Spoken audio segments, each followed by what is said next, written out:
Sir, அரசியல் களம் அப்படின்றது இப்போவும் பரபரப்பாக தான் இருக்குது. இப்போ தான் ஃபஸ்ட் டைம் திரைப்பிரபலங்களாக இணைஞ்சு ஒரு அரசியல் ஸ்டார்ட் ஆகுது. ஸோ இதுக்கப்புறம் இந்த அரசியல் களம் எப்படி இருக்க போகுது சார்? அந்த கட்சியில் இணையிறதுக்கே பயந்த ஆட்கள் எல்லாருமே இன்றைக்கி வாலண்டரியாக போயிட்டு இணையிறாங்க.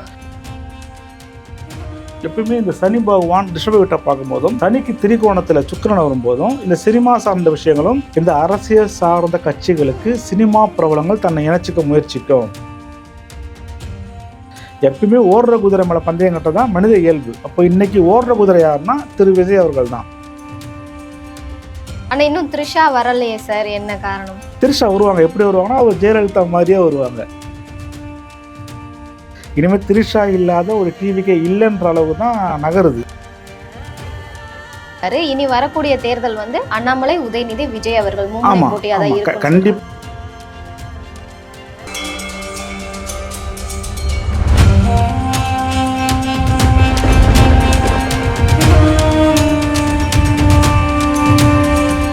யூ தமிழ் பக்தி நேயர்களுக்கு வணக்கம். இன்றைய நேர்காணல்ல உலகியல் ஜோதிடர் முருகன் துணை பாலு அவர்கள் நம்ம கூட இணைஞ்சிருக்காங்க. பேசலாம். வணக்கம் சார். வணக்கம்மா. நேர்கள் அனைவருக்கும் வணக்கம்மா. சார், அரசியல் களம் அப்படின்றது இப்போவும் பரபரப்பாக தான் இருக்குது. ஸோ இப்போ ராகவா லாரன்ஸ், சமந்தா இவங்கெல்லாம் கூட டிவிக்கேல இணைய போகிறதா தகவல்கள். இணைஞ்சிட்டார் ஆல்ரெடி. ராகவா லாரன்ஸ் இணைஞ்சிட்டார். சமந்தா மீட் பண்ணிட்டு போயிருக்காங்க. இப்போ தான் ஃபர்ஸ்ட் டைம் திரைப்பிரபலங்களாக இணைஞ்சு ஒரு அரசியல் ஸ்டார்ட் ஆகுது. ஸோ இதுக்கப்புறம் இந்த அரசியல் களம் எப்படி இருக்க போகுது சார்? ஆமாம், இப்போது தேர்தலுக்கு முன்னாடி இருந்த டிவிக்கோட நிலைமை வேறு, தேர்தலுக்கு அப்புறம் இருக்கிற நிலவரம் வேறு. அப்போ தேர்தலுக்கு முன் தேர்தலுக்கு பின் அப்படி எடுத்துலாம். தாவேக்கோடைய அரசியல் வரலாறு அப்படி போகும்போது 2.5 வருஷத்தில் தேர்தலுக்கு முன் எப்படி இருந்து தேர்தலுக்கு பின் விடுது. அந்த கட்சியில் இணையிறதுக்கே பயந்த ஆட்கள் எல்லாருமே இன்றைக்கி வாலண்டரியாக போயிட்டு இணையிறாங்க.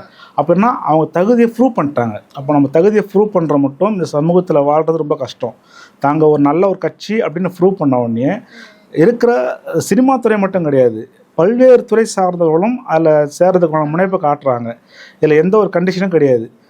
பொழுது விடிஞ்சு பொழுது போனால் நம்ம வடிவ சொல்ல மாதிரி தான், ஹோட்டலில் கடை வச்சாலும் போதும் பன்னு வேணும் ஜாம் பண்ணுற மாதிரி காலையில் அவங்க கட்சியை சிறந்த உடனே பல்வேறு துறை சார்ந்தவர்கள் வந்துடுறாங்க. அதில் குறிப்பாக போகணும். இப்போ சமீபத்தில் 2-3 நாளாக பார்த்தோன்னா திரைத்துறை சார்ந்தவங்க வராங்க. இப்போ ஜோதிட ரீதியாக நம்ம பார்ப்போம், அரசியல் ரீதியாக பார்ப்போம். எப்பயுமே இந்த சனி பகவான் டிஸ்டர்பை பார்க்கும்போதும் சனிக்கு திரிகோணத்தில் சுக்கிரன் வரும்போதும் இந்த சினிமா சார்ந்த விஷயங்களும் அதற்கு திரிகோணத்தில் சூரியனோ குருவோ சம்மந்தப்படும் போது இந்த சினிமா சம்மந்தப்பட்டவும் அரசியல் சம்மந்த விஷயமும் நிகழும் நம்ம சமூகத்தில். அதை உலக ரீதியாக எடுத்தாலும் சரி, இல்லை தமிழ்நாடு ரீதியாக சரி, இந்தியா சரி. அப்போது அதன் அடிப்படையில் இந்த சனிக்கு திரிகோணத்தில் சுக்கிரனும் குருவும் இருக்கும்பொழுது அதை நோக்கி சூரியன் வரும்போது இந்த அரசியல் சார்ந்த கட்சிகளுக்கு சினிமா பிரபலங்கள் தன்னை இணைச்சிக்க முயற்சிக்கும். அதன் மூலயமா தங்களுக்கு ஒரு ஆதாயம் தேடுறதுக்கான வழிதான் தேடி தரும். ஸோ இது கிரக ரீதியாக இதுதான் காரணம். இது திரைத்துறை மட்டும் கிடையாது, மாற்றுக் கட்சி சார்ந்தவங்களும் உள்ள நுழையிறாங்க. என்னன்னா அடுத்த 10 வருஷத்துக்கு இந்த கட்சி தான் தமிழகத்தை ஆளும் அப்படின்ற ஒரு நிலைமையை இந்த டிவிக்கே உருவாக்கிடுச்சு. அந்த ஜாதகமும் அப்படி தான் வேலை செய்யுது. இன்றைக்கி நடக்கிற சம்பவங்களும் அப்படி தான் இருக்குது. அதை சார்ந்து தான் எல்லாம் போவோம். அப்போ என்னென்னா எப்பயுமே ஓடுற குதிரை மேலே பந்தயம் கட்டதான் மனித இயல்பு. குதிரை ஓடுதுன்னா நல்லா ஓடுது, அதே மாதிரி பந்தயம் கட்டி ஜெயிக்கணும். அப்போ இன்றைக்கி ஓடுற குதிரை யாருன்னா திரு விஜய் அவர்கள் தான். அவர் மேலே பந்தயம் கட்டுறது தான் பல பேர் வர்றாங்க. அதை சார்ந்த விஷயம் தான் இப்போ நடக்குது. இன்னும் பல முன்னணி திரைப்பட நடிகர்களும் வருவாங்க. ஆனால் இன்னும் த்ரிஷா வரலையே சார், என்ன காரணம்? த்ரிஷா வருவாங்க. எப்படி வருவாங்கன்னா அவர் ஜெயலலிதா மாதிரியே வருவாங்க. மக்கள் எல்லாம் எதிர்பார்க்கக்கூடிய ஒரு இடத்திற்கு கண்டிப்பாக வருவார்கள். இது அசைக்க முடியாத ஒரு விஷயமா தான் எல்லாருமே கருதுறாங்க. அவர்கள் ரசிகராக இருக்கட்டும், கட்சி உறுப்பினராக இருக்கட்டும், ஈவன் இன்னைக்கு தமிழ்நாட்டில் இருக்கிற அவருடைய ஆதரவாளர்கள், டிவிக்கே ஆதரவாளர் 3/4 பேரும் த்ரிஷாவை ஏற்றுக்கிட்டாங்க. இனிமேல் த்ரிஷா இல்லாத ஒரு டிவிக்கே இல்லைன்ற அளவு தான் நகருது. ஸோ அதை நோக்கி தான் பாருங்கள், புதன் நோக்கி தான் சுக்கிரன் வராரு. அப்போது இந்த செவ்வாய் சுக்கிரன் புதன் இணையும் போது கண்டிப்பாக அவர் உள்ளே வந்துடுவாங்க. ஸோ நீங்கள் கண்கூட பார்க்க தான் போகிறீங்க. ஒரு பொறுப்புலையும் வருவாங்க. அப்படின்றது அடுத்த அரசியல் பயணத்தில் விஜயோட த்ரிஷாவும் இருப்பாங்க, அவர்கள் மனைவி சங்கீதாவும் வருவாங்க. அரசியல் வர மாட்டாங்க, அந்த குடும்பத்துக்குள்ளே வருவாங்க. இந்த பிணைப்பு நாளை விட கொஞ்சம் குறைய ஆரம்பிக்கும். ஸோ விஜயும் அந்த குடும்பத்துக்குள்ளே, அதாவது அரசியலுக்குள்ளே அவங்க மனைவி வரமாட்டாங்க, ஆனால் குடும்பத்துக்குள்ளே கண்டிப்பாக அவங்க மனைவி சங்கீதான்றவும் வருவாங்க. கண்டிப்பாக வருவாங்க. ஓகே, இப்போ இந்த திரை பிரபலங்கள்லாம் சேர்ந்து நடத்தக்கூடிய இந்த அரசியல் அப்படின்றது இனி வரக்கூடிய நாட்களில் எப்படி இருக்கும் சார்? ஒரு சினிமா மாதிரியான அரசியலாக இருக்குமா, இல்லை ஒரு நல்லாட்சியாக இருக்கும்? கண்டிப்பாக இது அரசியல் ரீதியாக பார்க்கும்போது இது ஒரு கேலி குத்து தான் சொல்ல முடியும். ஏன்னா திராவிட இயக்கன்றது ஒரு கொள்கைக்காக ஆரம்பித்த கட்சிகள். திமுக இருக்கலாம், அதில் அதிமுக இருக்கலாம், ஈவன் கம்யூனிஸ்டே கூட டிவிகேல போகிறது அப்படின்றதெல்லாம் கொஞ்சம் ஏற்றுக்க முடியாத விஷயம் தான். ஏன்னா கொள்கை அடிப்படையிலேயே ரொம்ப ரொம்ப ஆனஸ்டாக இருக்கிறவங்க, ரொம்ப விடாப்பிடியாக இருக்கிற ஒரு கம்யூனிஸ்ட் கட்சி சார்ந்தவரே டிவிகே போகும்போதுன்றது கொஞ்சம் இதெல்லாம் ஏற்றுக்கவே முடியாத கருத்துக்கள் தான். என்னென்னா அடுத்து இந்த கட்சி நல்லா போகும் அப்படின்ற நம்பிக்கையில் தான் எல்லாம் சேர்றாங்க. அதே நேரத்தில் இந்த சினிமா துறை சார்ந்தெல்லாம் உள்ளே வரும்போது இது அவ்வளோ ஆரோக்கியமாக இருக்காது அப்படின்றது தான் என்னுடைய கருத்து, தனிப்பட்ட கருத்து. ஆனால் காலம் தான் முடிவு பண்ணுது. 5 ஆண்டுகள் தொடருமா இல்லை பாதியிலேயே ஆட்சி கவிழும்? இது என்னன்னா உங்களுக்கு இந்த சூரிய பகவான் அந்த கன்னி விட்ட தாண்டற மட்டுமே அவருக்கு ஒரு நெருக்கடியை கொடுக்கும். இதை தாண்டிடுச்சுன்னா ஒன்றும் இல்லை. அதுக்கப்புறம் இந்த சனி பெயர்ச்சி கண்டிப்பாக ஒரு பிரச்சனையை கொடுக்கும், ஒரு ரீஎலெக்ஷன் வரதுக்கான வேலையை செய்யும். அப்படி வந்தா டிஎம்கே தான் வரும்ன்ற மாதிரி சொல்றாங்க. அதாவது ஸ்டாலின் முதல்வர் வேட்பாளராக இருந்து டிவிகே போட்டி போடும்போது டிவிகே ஜெயிக்கும். உதயநிதி வேட்பாளராக இருந்து போட்டி போடும்போது திமுக ஜெயிக்கும். ஸோ இது எப்போனா சனி பகவான் உங்களுக்கு மேஷத்துக்கு வரணும். இன்னும் ஒரு வருஷம் திருக்கணிதப்படியும் பார்ப்போம், நம்ம வாக்கியம் தேவையில்லை. திருக்கணிதப்படி பார்க்கும்போது மேஷத்துக்கு சனி பகவான் வரும்போது இந்த சம்பவம் நடக்கும். ஆனால் திமுக உதயநிதியை முதல்வராக போகிறதுக்கு ஒத்துக்க மாட்டாங்க. ஏன்னா காலம் இவரு சாதகமாக இருக்குல்ல, யாருக்கு? விஜய்க்கு சாதகமாக இருக்குது. ஒருவேளை அன்னைக்கு வக்ர சனி இருந்தது, அந்த காலகட்டத்தில் ஒரு ரீஎலெக்ஷன் வருது அப்படின்னா கண்டிப்பாக அவங்க உதயநிதியை முன்னிறுத்தி தேர்தல் சந்திச்சாங்கன்னா கண்டிப்பாக திமுக ஜெயிக்கும், அந்த டிவிக்கே பின்னாடி சந்திக்கும். அப்போ எதிர்கட்சியாக வரும். அப்ப இதுக்கப்புறம் ஏடிஎம்கே சாப்டர் இல்லையா? கண்டிப்பாக ஏடிஎம்கே அப்படின்றது 2036 அப்புறம் தான் உள்ள என்ட்ரி ஆகும். அது வரைக்கும் அந்த கட்சி, ஏன்னா நம்ம மறுபடியும் சொல்ல வரோம், அந்த கட்சியோட தலைமை அவரோட ஜாதகம் சரியில்லை. அவரோட ஜாதகம் சரியில்லைனால அந்த ஜாதகத்துக்கு ஏற்றா போல் 2036 மட்டுமே அந்த கட்சியில் பெரிய டெவலப்மெண்ட் இருக்காது. அதே நேரத்தில் கட்சியை மாற்றுறாங்க, அந்த தலைவரை மாற்றுறாங்க அப்படின்னு மாற்றி முன்னெடுக்கும் போது ஒரு சில விஷயங்கள் நடக்கும் அந்த இடத்துல. ஸோ 2035 மட்டுமே அதிமுகவுக்கு பின்னடைவு தான், அந்த கட்சி கபலீகரமாகுன்றது தான் இப்போ நடக்கிற காலகட்டமும்.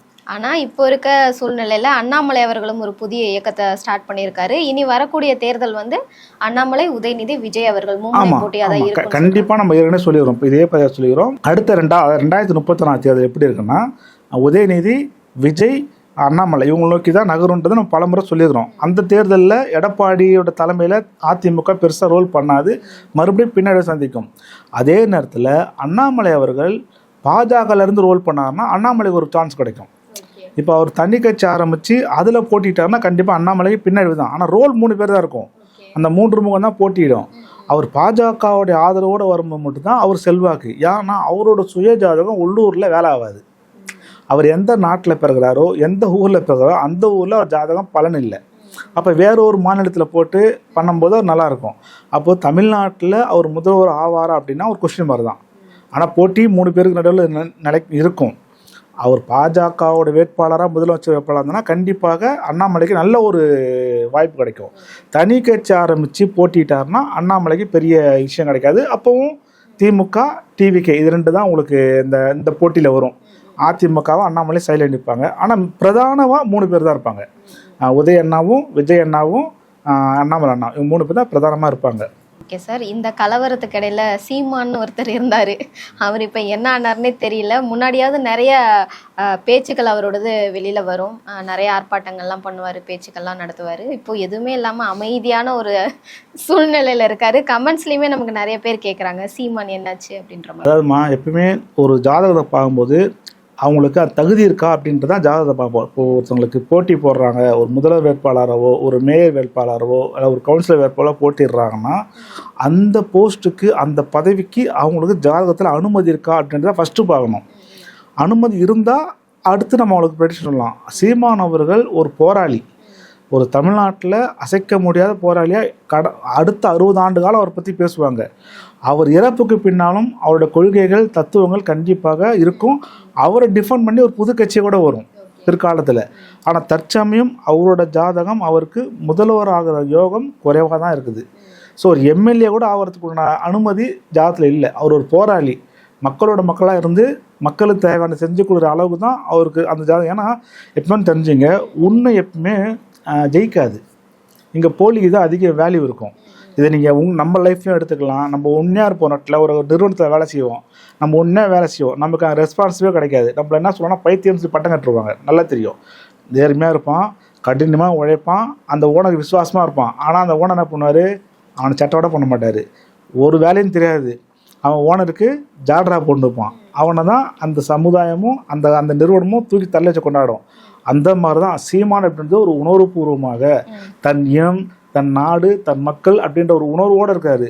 அந்த உணர்வையும் அந்த விஷயத்தையும் மக்கள் ஏற்றுக்க மாட்டாங்க.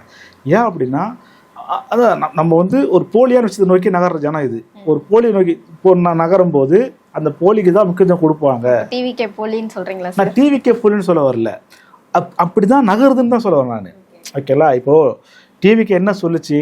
மகளிருக்கு 2500 தரேன் சொல்லிச்சு, இலவச பஸ்ஸு தரேன் சொல்லிச்சு, 1000 சிலிண்டர் தரேன்னு சொன்னாங்க, இதெல்லாம் சொன்னாங்க.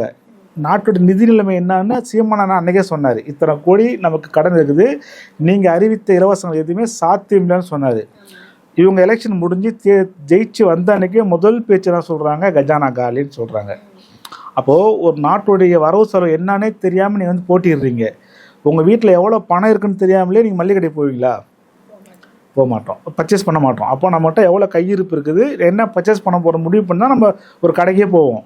சாதாரண குடும்பத்தில் இருக்கும்போது ஒரு நாட்டினுடைய வரவு செலவு கணக்கு தெரியாமல் எதன் அடிப்படையில் நீங்கள் வந்து தேர்தல் அறிக்கை கொடுத்தீங்க? அப்போ இது போலி தான் சொல்ல முடியுதா? அதாவது ஒரு மாடு பால் கறக்குதுன்னா அந்த மாட்டுக்கு முன்னாடி தன்னோட கண்ணுக்குட்டி, செத்து போன கண்ணுக்குட்டியை வயிற்றுல வைக்கோல் வச்சு பால் கறப்போம். நீ பார்த்துருக்கீங்களா? அதெல்லாம் இதெல்லாம் கிராமப்புறம் நடக்கும், நம்ம சிட்டியில் நடக்கும் சில இடத்துல. அதை கண்ணுக்குட்டி இல்லாத மாட்டுக்கு செத்து போன கண்ணுக்குட்டி தோல் உரித்து வைக்கோலை வச்சு அந்த மாட்டு மண் நிற்க வச்சு பால் கறப்பாங்க. அந்த கண்டிஷனாக இப்போது மக்களுக்கு நல்லது பண்ணணும்னு வரவங்க இந்த மாதிரி இலவசங்களை அறிவிக்க மாட்டாங்க. அப்போ சீமானன்றவர் இலவசம் அறிவிக்கல, உண்மையை சொல்லி ஓட்டுக்கிறாரு. அதோட உண்மைக்கு இங்கே வேல்யூ இல்லை. அதனால் ஒரு கொள்கை நிற்கும், அவரோட பேச்சு இன்னும் 50-60 ஆண்டுகளுக்கு நிற்கும். அவர் பேரை சொல்லி இன்றைக்கி எப்படி அண்ணா திராவிட கழகம், அண்ணா முன்னெடுத்து திமுகவும், அண்ணா முன்னெடுத்து அதிமுகவும், எம்ஜிஆர் முன்னெடுத்து அதிமுக இருக்குதோ, அதேமாதிரி நாம் தமிழர் கட்சி சீமானுக்கு பின்னால் சீமானை வச்சு ஒரு கட்சி இயக்கம் நகரும். ஓகே சார், இனி அடுத்தடுத்து வரக்கூடிய இந்த உள்ளாட்சி தேர்தல், எம்பி எலெக்ஷன், இதிலெல்லாம் கூட்டணிகள் எப்படி இருக்க போகுது சார்? இதில் ஏறக்குறைய இரு திராவிட கட்சிகளும் சுயேட்சையாக தான் போட்டி போடும். இதில் ஏன்னா இப்போ என்னென்னா, இந்த சனி பகவான் எப்போ உங்களுக்கு மீனை விட்டு வராரோ அப்பொழுது திராவிட கட்சிகளுக்கு சரிவு அப்படின்றதான் ஒரு காலகட்ட கணிப்பு. அப்போது இந்த சிம்ம ராசிக்கும் கன்னி ராசிக்கும் அஷ்டம சனியும் கண்டக சனியும், அதாவது 7.5 சனி, அஷ்டம சனி, கண்டக சனி, இதெல்லாம் என்ன பண்ணுன்னா நம்மளோட சுற்றி இருக்கிற நல்லது கெட்டலாம் புரிய வைக்கும். துரோகி யார், எதிரி யார், இதெல்லாம் கற்றுக் கொடுத்து நம்மளை ஒருநிலைப்படுத்துகிற வேலையை தான் அந்த சனி பண்ணும். 7.5 சனியும் பண்ணும், இந்த அஷ்டம கண்ட சனி பண்ணும். அப்போ இரு பெரு தலைவர்கள் யாருன்னா ஸ்டாலின் சாருக்கும் நம்ம எடப்பாடி சார் 2 பேருமே அஷ்டம சனி கண்ட சனி. அப்போ தன்னை சுற்றி நிற்கிற துரோகிகளை கண்டுபிடிச்சிட்டு இனிமேல் தன் கட்சியை பலப்படுத்துகிற வேலையை பார்ப்பாங்க. எப்படின்னா எந்த கூட்டணி சேர மாட்டாங்க. அன்றைக்கி அவங்க கூப்பிட்டாலும் வரப்போதில்லை, எல்லாம் டிவிக்கு போயிட்டாங்க.